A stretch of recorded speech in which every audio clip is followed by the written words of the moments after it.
Hi guys, this is Eric with Pro Rebuild, and today we're going to talk about some Buick climate controls. A common problem with the mid-90s through mid-2000s Buick climate controls is displayed with this bad unit here. It has no screen. It operates, you can hear it beep, but the screen does not illuminate. This is caused by overheating components on the inside, which we thoroughly replace on all of our rebuilt units. We also replace every light bulb to ensure that this part is 100% functional. I will show you what a rebuilt one does. As you can see, this lights up well. You can see what it's doing. The screen is the most common problem on these, and almost every single one of these needs to be fixed.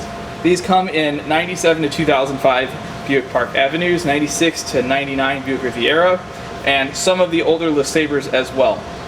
We stock both kinds. They can be purchased directly on eBay through us if you search our username Pro Rebuild on eBay, or if you wish, you can call us at 573-340-3776. We are open Monday through Friday, 9 to 5.